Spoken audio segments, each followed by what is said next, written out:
मैं आशिक़ मौला हूँ मगर इश्क़ निराला, मैं आशिक़ मौला हूँ मगर इश्क़ निराला। ए जुमला जहाँ जिसकी तजल्ली से उजाला, ए जुमला जहाँ जिसकी तजल्ली से उजाला।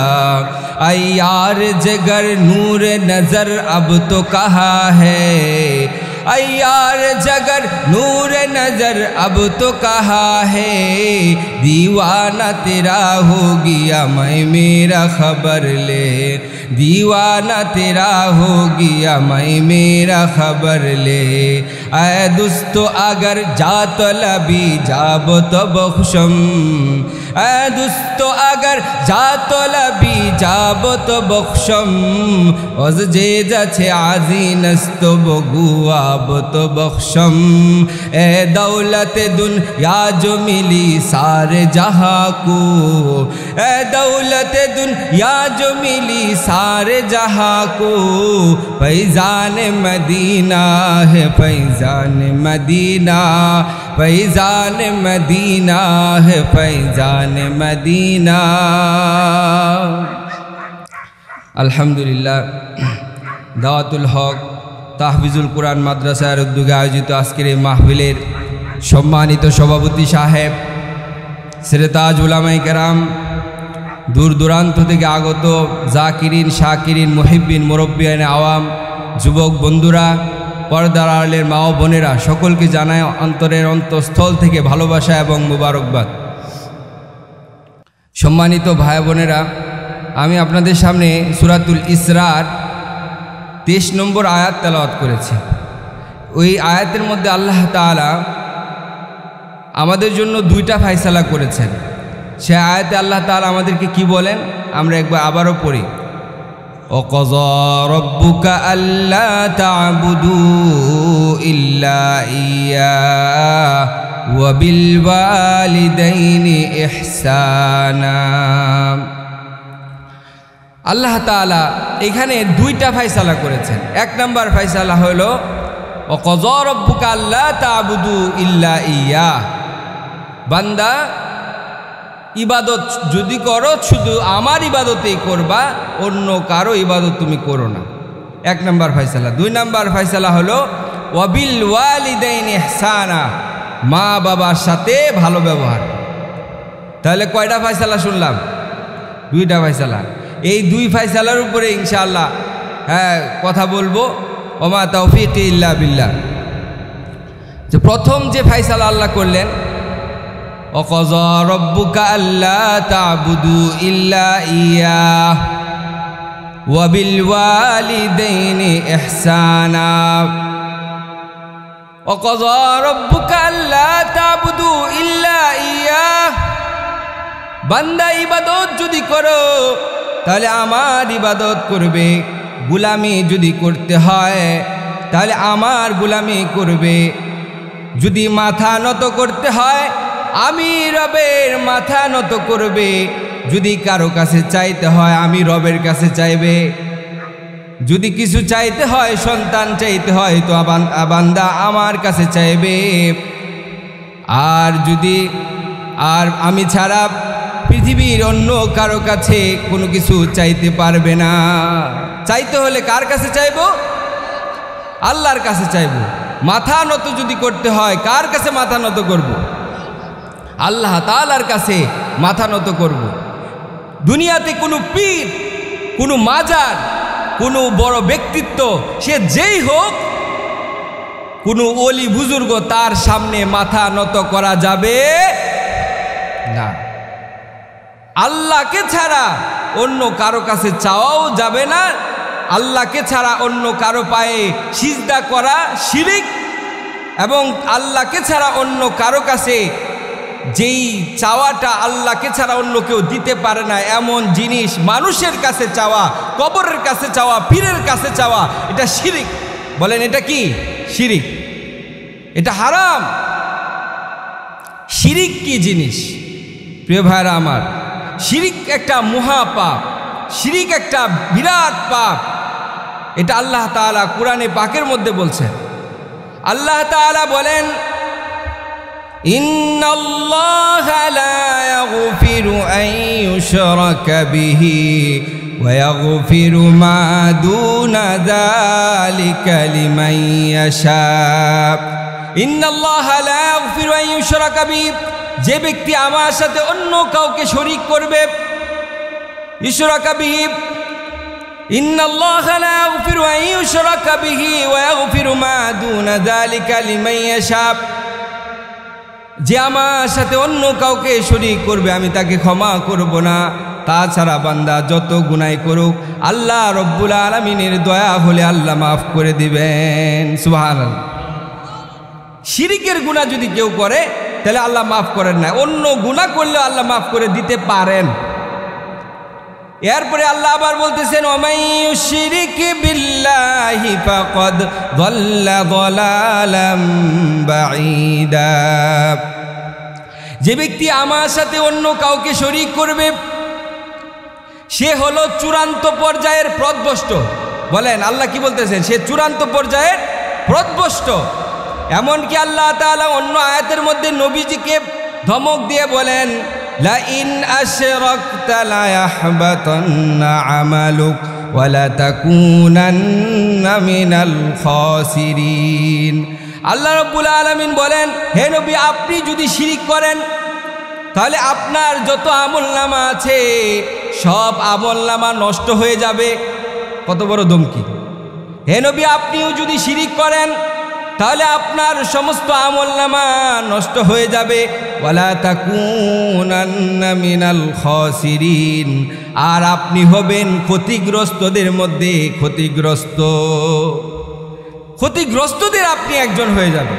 কত বড় ধমকি আল্লাহ পাক নবীজিকে দিলেন।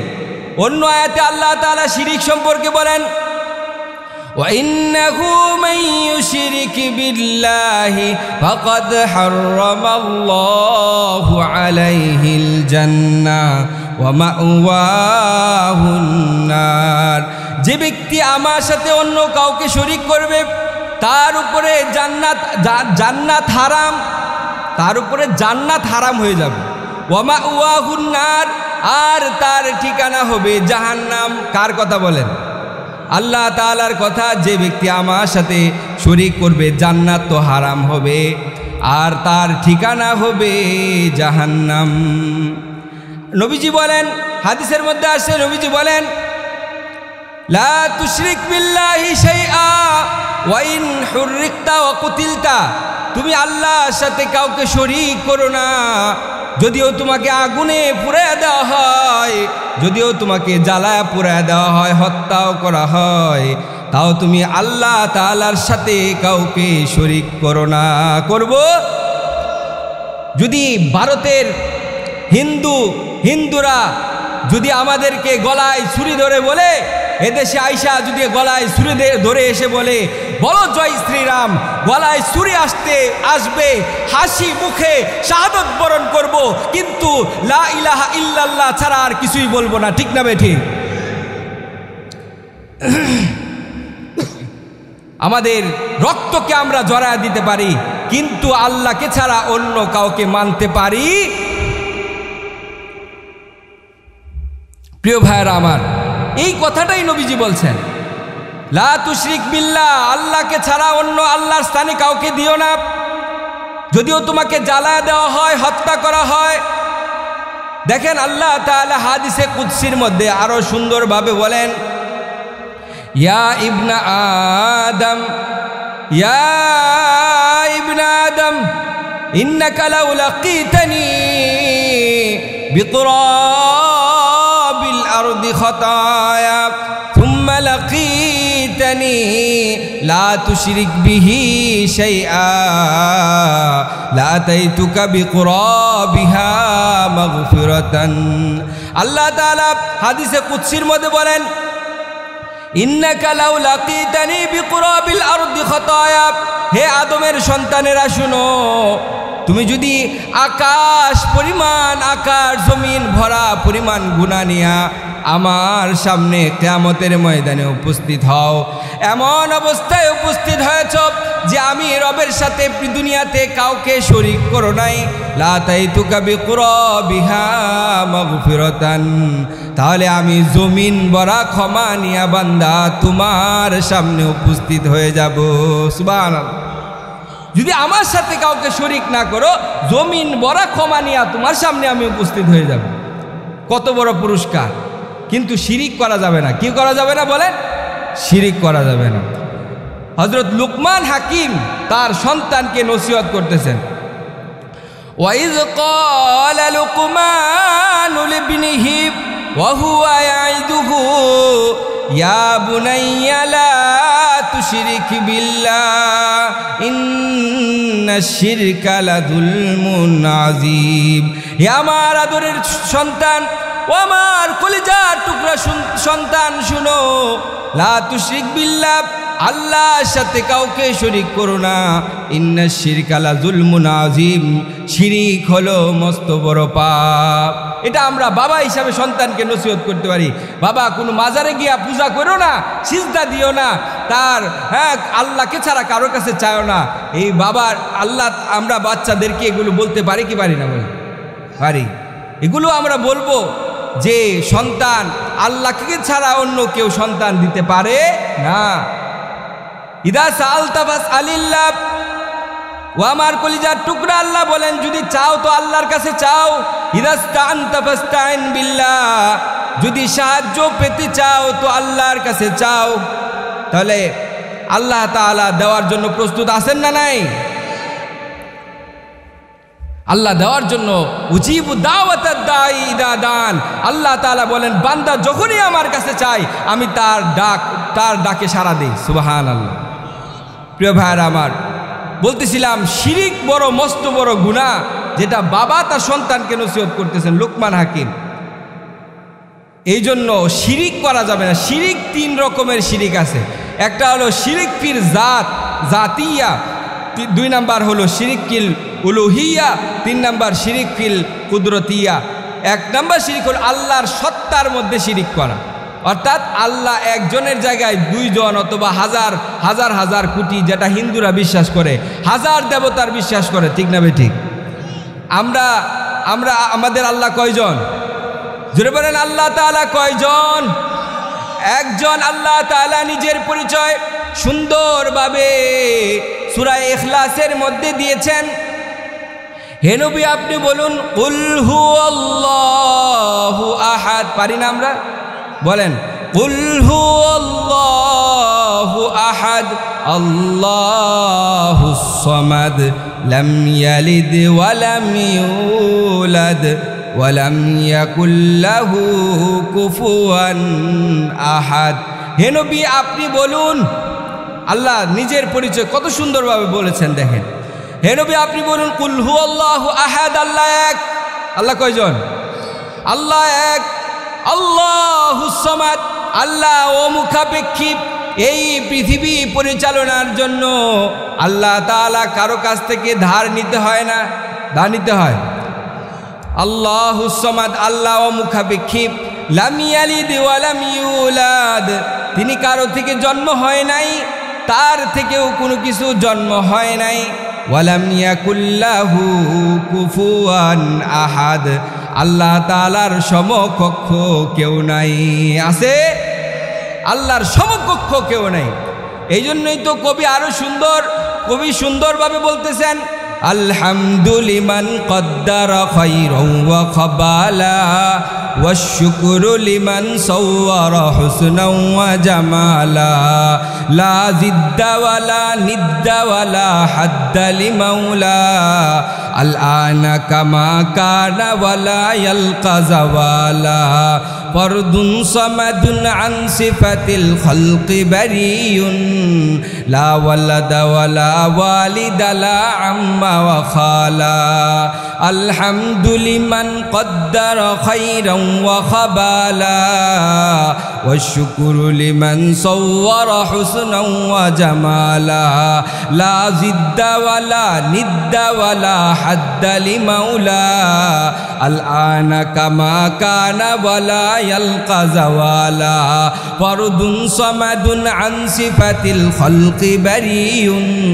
لا ولد ولا والد لا عم وخالا যায় আমরা আমাদের আল্লাহ হলো এমন আল্লাহ যার যার ছেলেও নাই মেয়েও নাই বিবিও নাই হ্যাঁ যার মাও নাই বাবাও নাই তিনি এক তিনি কে আল্লাহ মোরা একই আল্লাহর বিশ্বাসী কুফর শিরকে মোরা মানি না মোরা একই আল্লাহর বিশ্বাসী কুফর শিরকে মোরা মানি না খোদার জমিনে তাগুতি হুকুমত দূর করে মোরা ক্ষান্ত হবই শক্ত প্রাচীর ঘেরা বন্ধুর পথলং গণ করে সামনে এগিয়ে যাব মোরা সত্যজয়ী সত্যের সৈনিক দল গন্তব্যে গিয়ে ক্ষান্ত হব বলতেছিলাম ভাই আমরা কয় আল্লাহর বিশ্বাসী ভাইরা আমার আল্লাহ তাআলা অন্য আয়াতে বলেন লাউ কানা ফীহিমা আলিহাতুন ইল্লাল্লাহু লাফাসাদাতা যদি আসমান জমিনে আল্লাহকে ছাড়া অন্য কোনো ইলাহ থাকতো তাহলে আসমান জমিন সব কিছু ধ্বংস হয়ে যেত কেন এক ইলাহ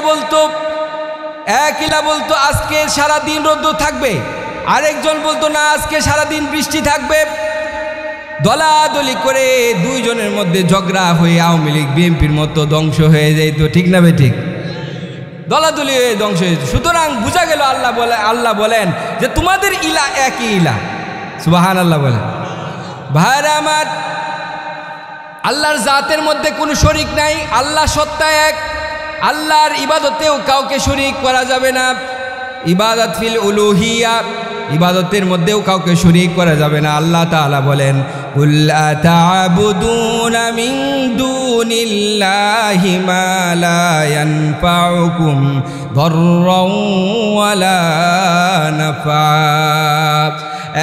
কাফেররা তোমরা আল্লাহকে ছাড়া যেই রবের তোমরা আল্লাহকে ছাড়া যে সমস্ত মূর্তির পূজা করো তারা তো তোমাদের কোনো উপকার করতে পারে না তারা তো তোমাদের কোনো ক্ষতি করতে পারে না কি তারা তোমাদের কোনো উপকার করতে পারে না ক্ষতি করতে পারে না তাহলে কেন তাদের ইবাদত করো ওরা তো ওদের কাছে ওদেরকে যদি আঘাত করা হয় ওরা হেই কইয়া তারা দিতে পারবে কুত্তাও পেশাব করলে বলবে এই কত তাড়ানোর শক্তি ওই মূর্তির নাই আছে মূর্তির সামনে যদি খাবার রাখা হয় এগুলো তারাই খায় ঠিক না বেঠিক তারাই খায় তাহলে এটা কেমন ক্ষুধা হইল তো আল্লাহ তাআলা এই কথাটাই বলতেছেন ইবাদত করবা তো আমার ইবাদত করবা এমন মানুষের এমন জিনিসের ইবাদত করো যে খাইতেও পারে না যে তোমাদের উপকারও করতে পারে না হ্যাঁ ক্ষতিও করতে পারে না কে লাভ কি তাহলে সুতরাং ইবাদত করবা তো আমার করবা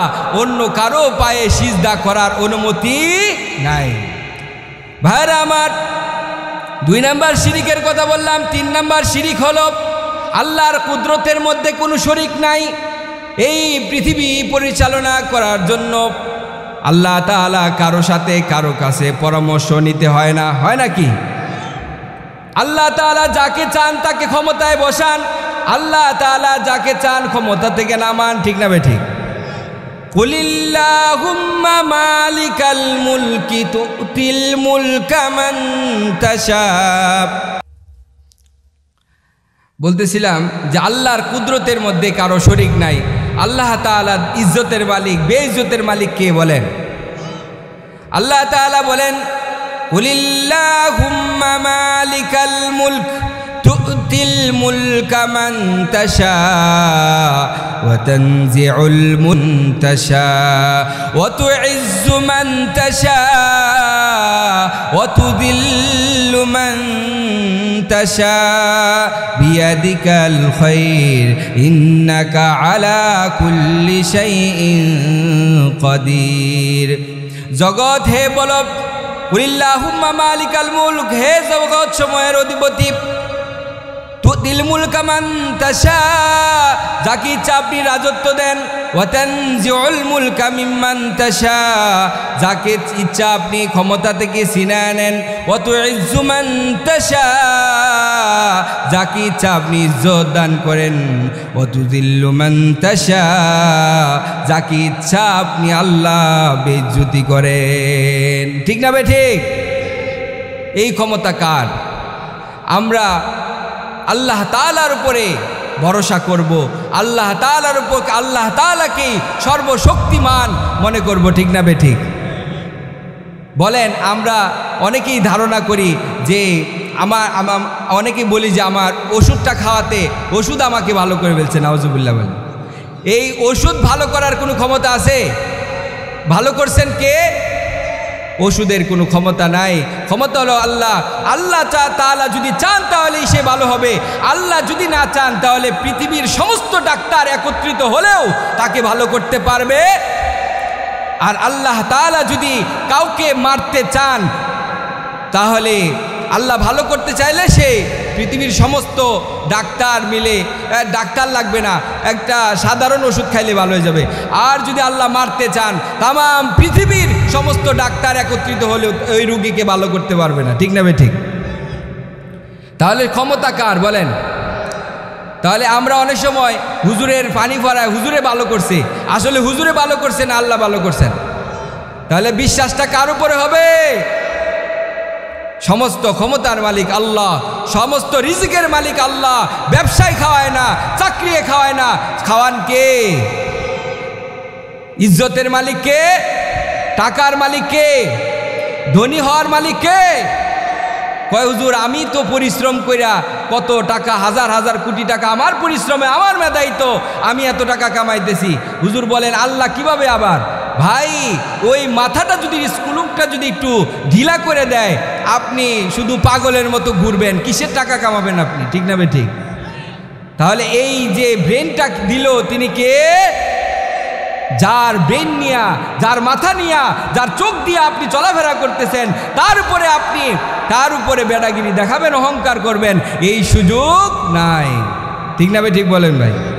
এই জন্য বললাম যে আল্লাহ তাআলা দুইটা ফয়সালা করেছিলেন। এক নাম্বার, আল্লাহ তাআলা কি বলছিলেন? ওয়াকাযা রাব্বুকা আল্লা তা'বুদু ইল্লা ইয়্যাহ। বান্দা এক নাম্বার ফয়সালা হলো আমি ছাড়া অন্য কারো ইবাদত তুমি করতে পারবা না, আমি ছাড়া অন্য কারো গোলামি তুমি করবা না, আমি ছাড়া অন্য কোনো কারো কাছে তুমি চাইবা না, আমি রবের কাছে চাইবা। আমরা তো যখনই অসুস্থ হই দৌড় দিই ডাক্তারের কাছে। ঠিক না ভাই ঠিক? মনে করি ডাক্তার আমাকে ভালো করে দিবে, কিন্তু যিনি অসুস্থতা দিলেন তিনি আল্লাহ। তার কাছে তো 2 রাকাত নামাজ পড়ে এই কথা বলি না, রব আপনি তো অসুস্থতা দিয়েছেন, আপনি ভালো করে দেন, এই কথা বলি না। রোগ হলেই দৌড় ডাক্তারের কাছে, রোগ হলেই দৌড় কবিরাজের কাছে। ঠিক না বে ঠিক? কিন্তু যেই রব আমাকে অসুস্থতা দিলেন, যেই রব আমাকে বিপদ দিলেন, তার কাছে গিয়া মসজিদে দৌড় দিয়া 2 রাকাত নামাজ পড়ে সেই রবের কাছে আমরা চাই না। ঠিক না বে ঠিক? বলে এটা হলো আমাদের সমস্যা। যেই রবে বিপদে ফেলাইছেন তার কাছে যায় না, দৌড়ি মানুষের কাছে, কিন্তু শেষ পর্যন্ত কিছুই হয় না।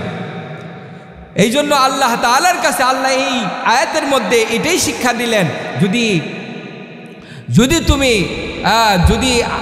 যদি চাও তো আমার কাছে চাইবা, ইবাদত করো তো আমারই ইবাদত করবা, তোমার কাছে এটাই আমার ফয়সালা।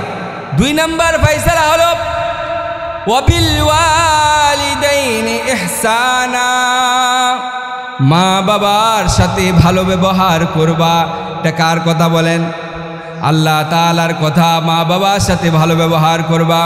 ভাইরা আমার, এই জায়গায় না, কুরআনের অনেক জায়গায় আল্লাহ তাআলা নিজের ইবাদতের কথার সাথে আল্লাহ তাআলা মা বাবার খিদমতের কথাও বলেছেন।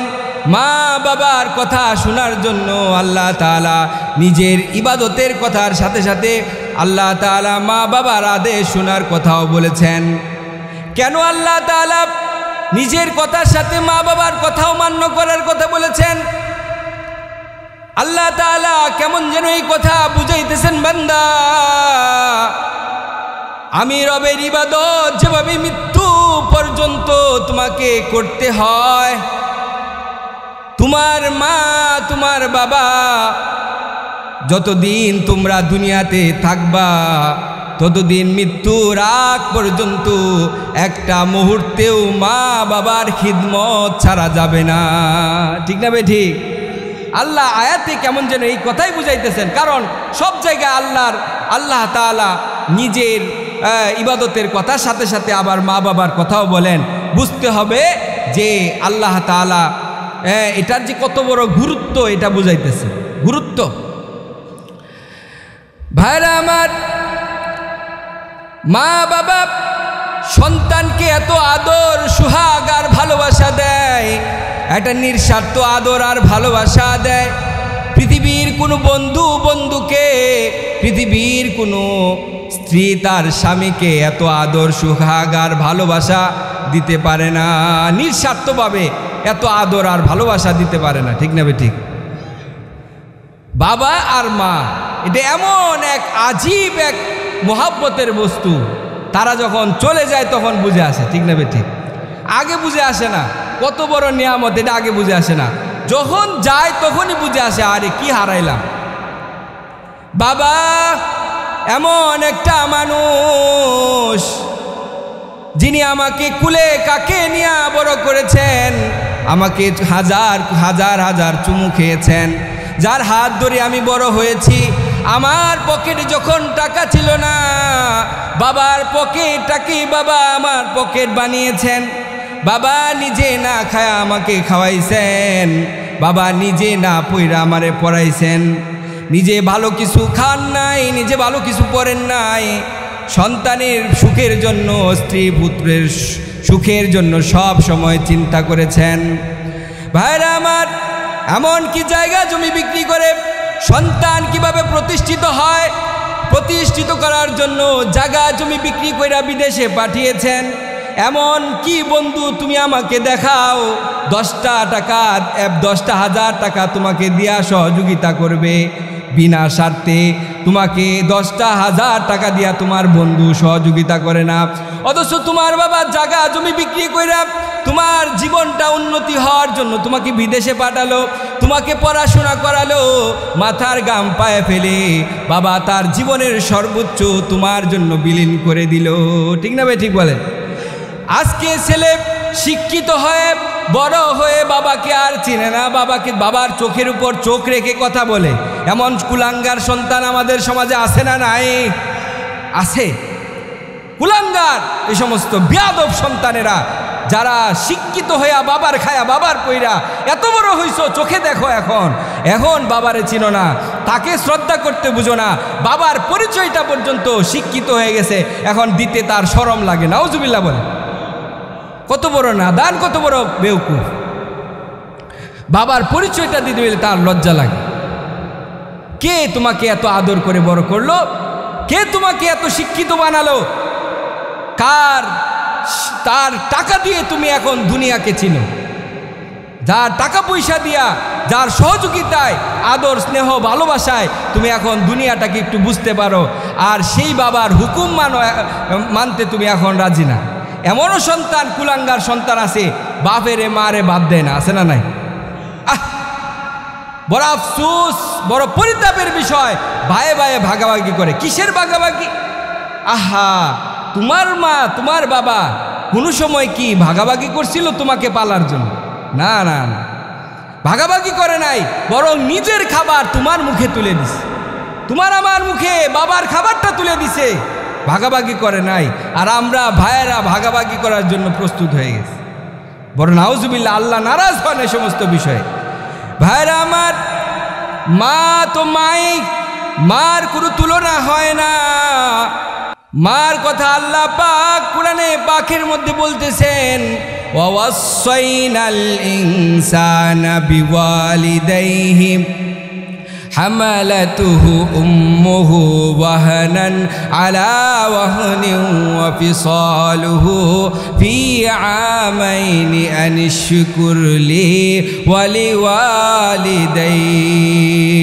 আল্লাহ বলেন, ওয়াসাইনাল ইনসানা বিওয়ালিদাইহি, আমি তাম পৃথিবীর সন্তানদেরকে আদেশ করছি তারা যেন তাদের আদেশ করছি তারা যেন তাদের মা বাবার সাথে ভালো ব্যবহার করে। কারণ তার মা তাকে গর্ভে ধারণ করে কষ্টের পর কষ্ট করেছে, কষ্টের পর কষ্ট করেছে। এটা আল্লাহ বলতেছেন, কষ্টের পর কষ্ট করেছে। কেমন কষ্ট করেছেন মা? সন্তানটা গর্ভে আসার পরে এমনও মা আছে খেতে পারেন নাই, ঘুমাতে পারে না, যাই খাই তাই বমি করে দেয়, খাইতে পারে না। অনেক সন্তান তো পেটে আসার পরে মার পেটে ব্যথা শুরু হয়ে যায়, সারাটা বৎসর মা এরকম ব্যথার যন্ত্রণা সহ্য করে। মা ঘুমাতে পারে না। মা যখনই ঘুমাতে যাবে সন্তান পেটের মধ্যে লাথি মারে, মার ঘুম হয় না। তাম পৃথিবীর মানুষ ঘুমায় যায় আর সন্তান মার পেটে লাথি মারে, আর মা এপাশ হয় ওপাশ হয়, ছটফট করে করে তার রাত কাটায় দেয়। ঠিক না ঠিক? এমন অস্বস্তিকর, একদিন দুই দিন নয়, 10 মাস 10 দিন মা গর্ভে রেখে তো কষ্ট করেন। সারাদিন ঘরের কাজ করে মা যখন এক মুঠো খেতে যাবেন, মা খেতে পারেন নাই, সন্তান তাকে লাথি মেরে পেটের মধ্যে ব্যথা শুরু হয়ে যায়। মা খেতে পারে না, ঘুমাতে পারে না, এত কষ্ট এত পরিশ্রম করে সন্তানটাকে মা পালে। এবার যখন তার প্রসব হবে কি ব্যথা শুরু হয়ে যায়, মা বাবার কাছে যায়, বাবা মা আমার জন্য দোয়া করিয়েন, আমার মনে হয় না বাঁচবো, এমন চরম ব্যথা শুরু হয়ে গেছে বাবা। স্বামীর কাছে যায়, ও স্বামী, কান্না করে, ও স্বামী এমন ব্যথা সহ্য করতে পারতেছি না, আমার জন্য দোয়া করিয়েন, আমার মনে হয় না আমি আর দুনিয়াতে বাঁচবো। এই বলে মা কান্না করে প্রসব ব্যথা সহ্য করে। প্রথম প্রসব ব্যথা, এমন ব্যথা আমার শুরু হয়, আল্লাহ তাআলা ছাড়া দুনিয়ার কোনো মানুষ এই কথা বলতে পারবে না। ঠিক না ঠিক? গর্ভধারিণী মা ছাড়া সেটা বলার আর কারো সাধ্য নাই। এমন ব্যথা শুরু হওয়ার পরে দুনিয়াতে আসলাম। কত কষ্ট মা সহ্য করেছেন, এই কষ্ট কি শেষ? না, আসার পরে কত পৃথিবীর মানুষ ঘুমায় যায়, কিন্তু মা বাবা বারবার উঠে উঠে তার পসরা পায়খানা সাফ করে। ঠিক না ঠিক? মা বাবা, আমি তো দেখছি একদিন সারা রাত তার মামার বাচ্চার মা সারা রাত তাকে নিয়ে বসে রয়েছে। আমি বললাম, তুমি কি ঘুমাও নাই? বলে, না স্বামী, আমি ঘুমাই নাই। কেন কেন? বাচ্চা ঘুমায় না, তারে শুয়াইলে সে কান্না করে, এই জন্য তারে নিয়ে বসে রয়েছে। এভাবে একদিন দুই দিন নয়, অনেক দীর্ঘদিন তার বাচ্চার মাকে দেখেছি বসে থাকতে, অসহ্য হয়ে যায়, কষ্টে বিভোর হয়ে যায়। মা কি কষ্ট সন্তানের জন্য করে। আরে এত কষ্টের পরে সন্তান যখন মারে ভাত দেয় না, মা পরিচয়টা দেয় না, মার কলিজায় কেমন আঘাত লাগে। ঠিক না ঠিক বলে? আহা, हर की खिदमत कर दे वो मखदूम शूद, हर के खिदमत तर के वो महरूम शूद। खिदमत माँ दर पे दर कुन सुबह शाम, ताशुबियत दर दुआलम ने के नाम। हर के खिदमत कर दे वो मखदूम शूद, हर के खिदमत तर के वो महरूम মেশুদ। ভাইরা আমার, কবি বলেন, তুমি যদি দুনিয়াতে সম্মান চাও, ইজ্জত চাও, মা বাবার কাছে দোয়া নাও, তাদের খিদমত করো, তাহলে দুনিয়া আখিরাত তোমার উন্নতি করে দিবেন কে? তাদের বদদুয়া নিয়া দুনিয়াতে দুনিয়া আখিরাতে কখনো আপনি কামিয়াব হতে পারবেন না, সম্মানিত হতে পারবেন না। যত মানুষ সম্মানী হয়েছে, যত মানুষ টাকাওয়ালা হয়েছে, আপনি গুড়াই গিয়া দেখেন মা বাবার দোয়া। কার দোয়া? মা বাবার দোয়া। হুজুর আকরাম সাল্লাল্লাহু আলাইহি ওয়াসাল্লাম বলেন, হুমা জান্নাতুকা ওয়া নারুক, মা বাবা তোমার জান্নাত, মা বাবা তোমার জাহান্নাম। মা বাবার খিদমত করবা, মা বাবার খিদমত করবা, মা বাবা আল্লাহ তাআলা তোমাকে জান্নাত দিবেন।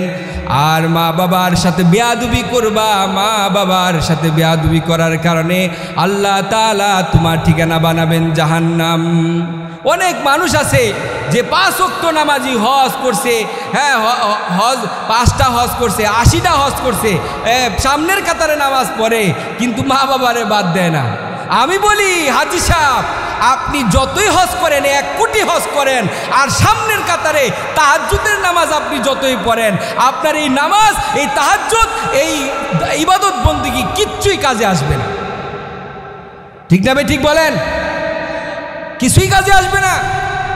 হাদিসের মধ্যে আছে, রিদর রব্বি ফি রিদল ওয়ালিদাইন ওয়া সাখাতুর রব্বি ফি সাখাতিল ওয়ালিদাইন। মা বাবার সন্তুষ্টি আল্লাহর সন্তুষ্টি, মা বাবার অসন্তুষ্টি আল্লাহ পাকের অসন্তুষ্টি। মা বাবা খুশি তো আল্লাহ খুশি, মা বাবা নারাজ, কে নারাজ বলেন? আল্লাহ পাক নারাজ।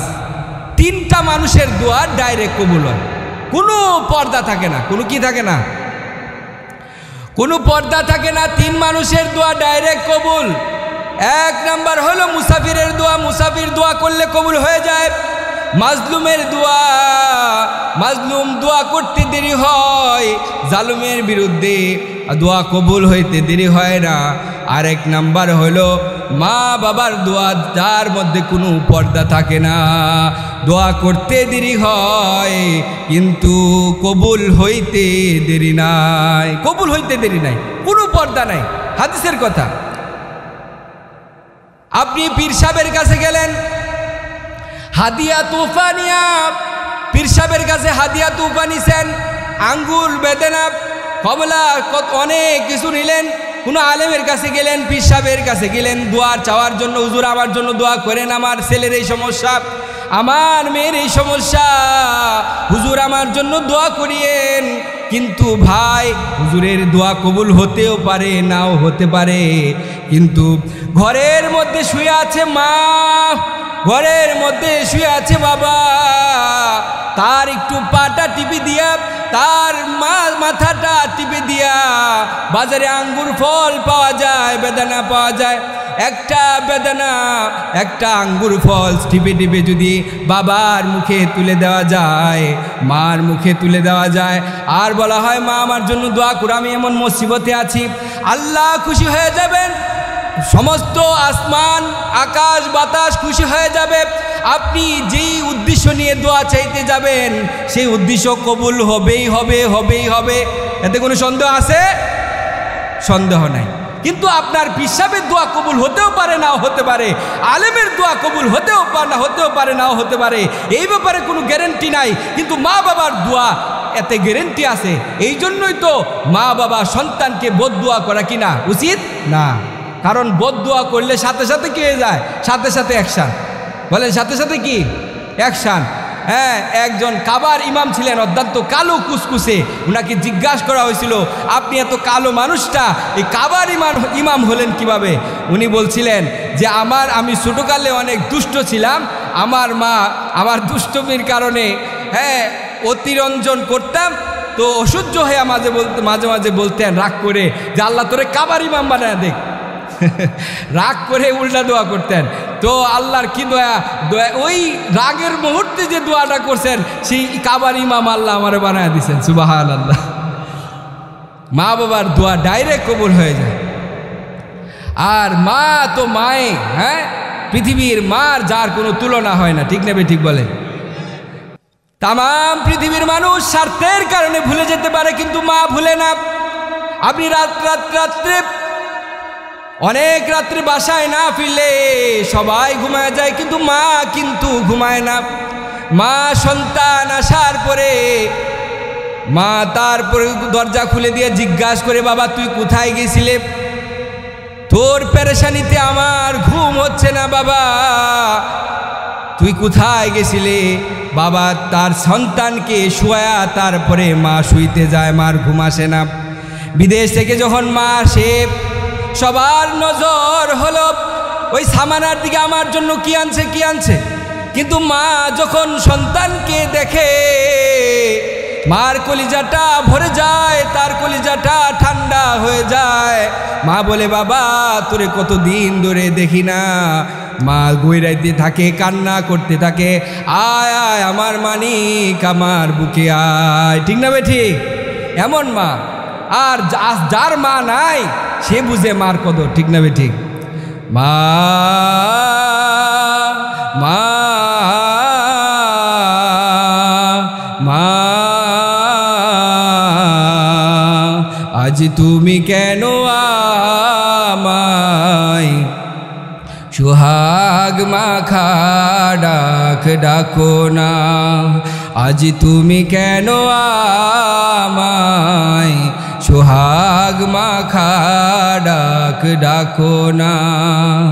কোথায় হারিয়ে গেলে তুমি? সারাক্ষণ তোমায় খুঁজি আমি। কোথায় হারিয়ে গেলে তুমি?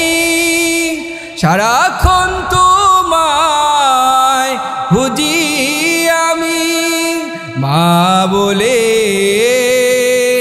এত ডাকি, মা বলে এত ডাকি, ডাকি শুনতে পাও না।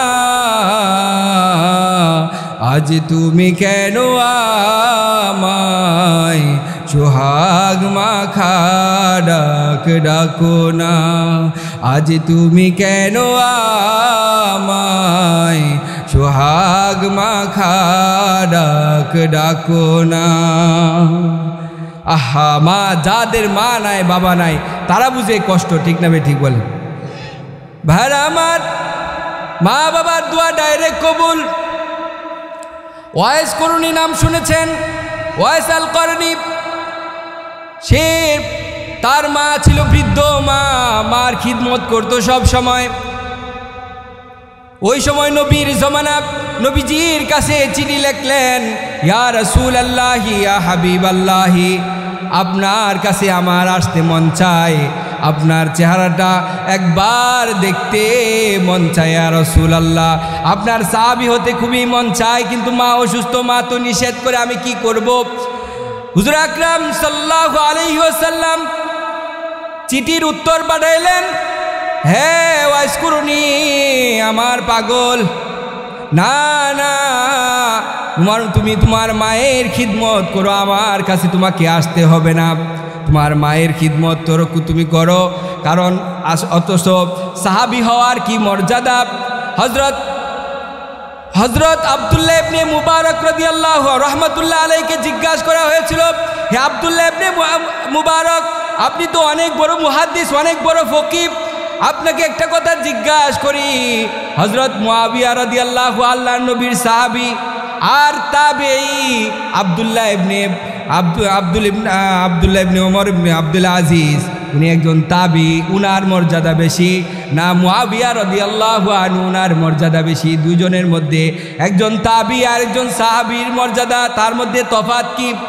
হযরত আব্দুল্লাহ ইবনে মুবারক রাদিয়াল্লাহু আনহু রাহমাতুল্লাহ আলাইহি উনি বলেন, হে মানুষ শুনো, হযরত মুআবিয়া রাদিয়াল্লাহু আনহু যুদ্ধের ময়দানে যে ঘোড়া দৌড়িয়েছেন, ওই ঘোড়া দৌড়ানোর সময় ওই ঘোড়ার পায়ের থেকে যে ধুলা উঠেছে, ওই ধুলার সমানও আব্দুল্লাহ ইবনে ওমর ইবনে আব্দুল আজিজ হতে পারে নাই। সুবহানাল্লাহ। নবীর একজন সাহাবী যিনি নবীজিকে দেখেছেন আর যিনি নবীজিকে দেখেন নাই, কখনো তারা এক বরাবর হতে পারে না। কারণ সাহাবীদেরকে আল্লাহ তাআলা যাচাই বাছাই করে তাদেরকে নবীর জন্য নির্ধারণ করেছে। সুবহানাল্লাহ। সাহাবীর মর্যাদা কত বড়! নবীজি বলেন আসহাবী কান্নুজুম বিআইহিম ইক্তাদাইতুম ইহতাদাইতুম। সাহাবীর মর্যাদা অনেক বেশি। নবীজি বলেন আমার এক একটা সাহাবা আকাশের নক্ষত্রের মতো। যদি তোমরা আমার কোনো সাহাবী, কোনো একজন সাহাবীর যদি অনুসরণ করো তাহলে তোমরা হেদায়েত পেয়ে যাবে। সুবহানাল্লাহ। এটা এক একজন সাহাবী কত বড়, তাদের সমালোচনা করা হারাম, এটা ঈমান চলে যাবে। কত বড় সাহাবায়ে কেরাম। বলতেছিলাম সাহাবী হওয়া কত বড় মর্যাদার কাজ, কিন্তু ওয়াইস করেনি, সেই মর্যাদা লাভ করতে পারে নাই। নবীর আদেশ মান্য করেছেন, মার আদেশ মান্য করেছেন। মার আদেশ মান্য করার কারণে, মার খিদমত করার কারণে ওয়াইস করুনি কত দামি হয়ে গেছেন। দেখেন নবীজির ইন্তিকালের আগে উমর রাদিয়াল্লাহু আনহুকে ডাকতেছেন, হে উমর আসো আসো আসো, আমার এই জুব্বাটা ওয়াইস কুরুনি নামে একজন ব্যক্তি করণ থেকে মদিনা আসবে, আসার পরে আমার এই জুব্বাটা ওই ওয়াইস কুরুনিকে তুমি হাদিয়া দিও, আর তোমার জন্য আর আমার আগত উম্মতের জন্য তার কাছে দোয়া চাই যেন সে দোয়া করে। সুবহানাল্লাহ। কেন দোয়া করবে? কেন দোয়া করবে? কারণ ওয়াইস করনি মার খিদমত করে এমন মর্তবা আল্লাহর কাছে কামাইছেন, ওয়াইজ করুনি হাত তুলতে দেরি হবে কিন্তু রব্বুল আলামিন তা কবুল করতে দেরি হবে না। সুবহানাল্লাহ। ভাইরা আমার, হযরত উমর রাদিয়াল্লাহু আনহু সব সময় অপেক্ষায় থাকতেন কখন মদিনায় ওয়াইজ করনি নামে লোকটি আসবে, তার চেহারাটা দেখবে। নবীজি যেভাবে বর্ণনা দিয়েছেন সব সময় তিনি খুঁজের মধ্যে দেখতেছেন, কোনো সময় বারবার কাফেলা আসে কিন্তু তার মতো চেহারা পাওয়া যায় না। একদিন ওনাকে দেখে একদিন একটা কাফেলা আসলো, নবীজি যে চেহারার বর্ণনা দিয়েছেন সেই চেহারার বর্ণনা ওই লোকের মধ্যে পাওয়া যায়। বলে তুমি কি ওয়াইস করুনি নাকি? করণ তোমার বাড়ি নাকি? বলে হ্যাঁ। হে ওয়াইস করুনি, নবীজি তোমাকে এই জুব্বাটা হাদিয়ে দিয়েছেন, আর তুমি আমার জন্য, আমি উমরের জন্য তুমি দোয়া করো, আর নবীর উম্মতের জন্য তুমি দোয়া করো। ওয়াইস করুনি চোখের পানি জর্জর করে ছেড়ে দিল।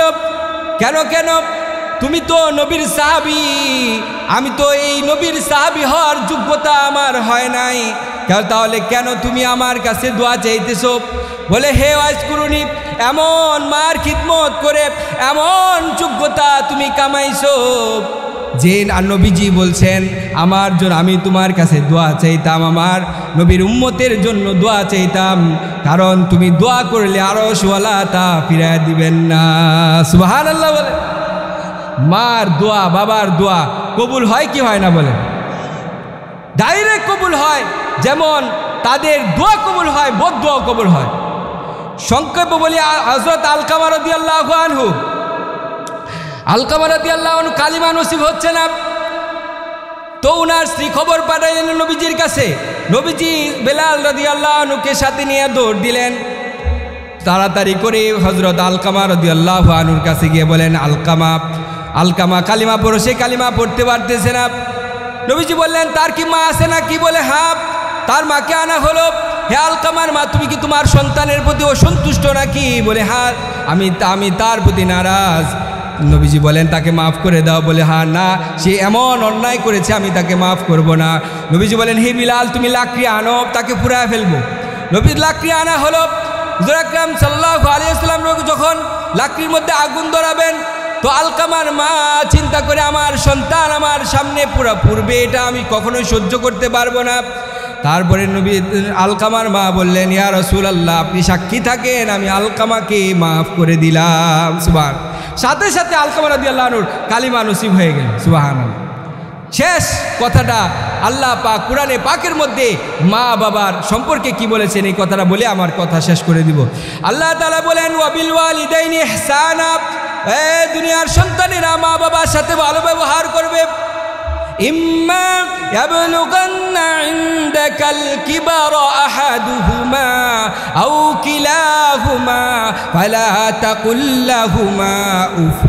যদি মা বাবার কেউ যদি বৃদ্ধ হয়ে যায় অথবা দুজন বৃদ্ধ হয়ে গেছে, তাহলে এমন কোনো কাজ তাদের সামনে করো না, এমন কোনো দুর্ব্যবহার করো না যেন মা বাবা উহ বলে, অথবা তুমি এমন উহজনক এমন অথবা মা বাবার কাছে বিরক্ত হইয়া তুমি উহ শব্দ বলো না।